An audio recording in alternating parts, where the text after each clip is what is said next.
ऐसे ही दोस्त आज बात करेंगे कि जो संसद भवन में वक्फ बिल संशोधन हो रहा है, जो बहसें चल रही हैं, ये गलत है या सही है, इसके बारे में हम लोग चर्चाएं करेंगे कि वक्फ बिल है क्या। क्योंकि जो मुस्लिम समुदाय के लोग हैं ये विरोध कर रहे हैं, कुछ ऐसे पार्टियां हैं जो भी विरोध कर रही हैं। रही बात कि इस पर हम लोग समझेंगे।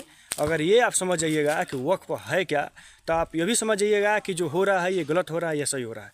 सबसे पहली बात यह है कि जिस प्रकार अगर हिंदू धर्म में देखा जाए कि मंदिर के नाम से कुछ हम लोग दान करते हैं, उसी प्रकार वक्फ का मतलब ये है कि मुस्लिम समुदाय में खुदा के नाम पे दान करना। जगह है, ज़मीन है, अचल संपत्ति, कुछ भी आप खुदा के नाम पे यानी वक्फ के माध्यम से आप दान कर सकते हैं। यह भी देख लेते हैं कि पूरे अगर देश में देखा जाए तो तीसरे स्थान पे सबसे ज़्यादा हिंदुस्तान में वक्फ बोर्ड परिषद के पास संपत्ति है। फर्स्ट नंबर पे जो है कि भारतीय सेना के पास है संपत्ति, सेकेंड नंबर पे रेलवे बोर्ड के पास है, और वहीं अगर तीसरे नंबर पर देखा जाए तो वक्फ बोर्ड परिषद के पास ये संपत्ति है। ये संपत्ति आया तो कहाँ से आया, इसके बारे में समझ लेते हैं। जो है कि दिल्ली सनातन की बात करें तो उस वक्त ये बिल को बनाया गया जो है कि खुदा के नाम पे अपना संपत्ति आप दान कर सकते हैं। जब अंग्रेजी हुकूमत देश में आई तो इसको जो है को लोग खारिज कर दिए। उसके बाद आपको देखा जाए तो जब देश आज़ाद हुआ तो धीरे इसको जो है कि लागू किया गया। तो लागू किया गया तो ये संपत्ति जो है कि और बहुत ज़्यादा संख्या में संपत्ति आया। कैसे आया इसके बारे में और समझ लेते हैं। क्योंकि जब देश आज़ाद हुआ तो देश में जो भारत के मुस्लिम पाकिस्तान चले गए और जो पाकिस्तान के जो हिंदू हैं वो हिंदुस्तान आ गए। इसमें ये समझना है कि जो हिंदुस्तान के जो मुस्लिम हैं ये छोड़ करके पाकिस्तान चले गए, तो जो अपना संपत्ति छोड़ गए थे ये सब वक्फ बोर्ड परिषद अपने नाम से कर लिया। लेकिन वहीं पाकिस्तान के जो हिंदू हैं अगर वो आ गए हिंदुस्तान में तो उनका जो पाकिस्तान का संपत्ति है वो पता ना कहाँ चला गया।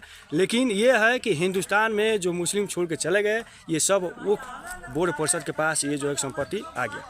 इसमें भी अगर देखा जाए कि पूरे अगर 28 राज्य या 9 केंद्र शासित प्रदेश में अगर सबसे ज़्यादा वक्फ बोर्ड के पास अगर संपत्ति है तो ये जो है कि उत्तर प्रदेश में है। यह भी देखा जाए कि वक्फ बोर्ड परिषद ये राज्य लेवल पर भी है और केंद्र लेवल पर भी है। अब मेन पॉइंट पे हम लोग आते हैं। वक्फ का मतलब यह है कि खुदा के नाम पे अपना संपत्ति दान कर सकते हैं। इसमें ये नहीं है कि सिर्फ मुस्लिम कर सकते हैं, इसमें हिंदू, मुस्लिम, सिख, ईसाई सब लोग दान कर सकते हैं। तो ये जो बिल संशोधन हो रहा है इसमें यह है कि जो सब लोग दान कर सकते हैं तो उसमें जो है कि सदस्य भी रह सकते हैं। ये जो है कि बिल में मेन पॉइंट ये है कि अगर सब लोग दान कर सकते हैं तो इसमें सदस्य भी रह सकते हैं। पहली पॉइंट ये है। दूसरा पॉइंट ये है कि इसमें क्या है कि जो महिला है तो महिला को सदस्य नहीं बनाया गया है, तो इसमें महिला का भी विवरण है इस बिल में कि इसमें महिला भी सदस्य रहेंगी। और तीसरा सबसे महत्वपूर्ण ये है कि वक्फ बोर्ड परिषद के माध्यम से अगर देखा जाए तो देश में बहुत ऐसे पेंडिंग जो केसेज हैं, ये है कि हमने अपने खुदा के नाम पे अपना संपत्ति दान नहीं किए हैं, लेकिन जो वक्फ बोर्ड परिषद है इसका कहना ये है कि आपने जो है कि खुदा के नाम पे यानी वक्फ के माध्यम से आपने अपना संपत्ति दान कर दिए हैं।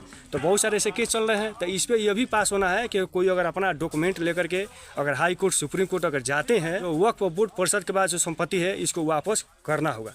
ये जो है कि इसके लिए मुस्लिम समुदाय सब धरना प्रदर्शन कर रहे हैं। रही बात कि जो रेलवे के पास अगर संपत्ति है तो ये सबके लिए यूज आती है। वहीं अगर सेना के पास जो संपत्ति है तो सेना पूरा देश के लिए लड़ती है।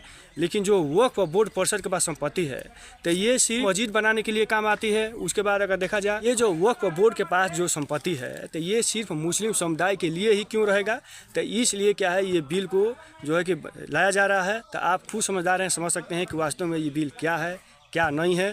तो वीडियो अगर अच्छा लगा हो तो इसको शेयर करिए। जहाँ रहिए स्वस्थ रहिए, मस्त रहिए। जय हिंद।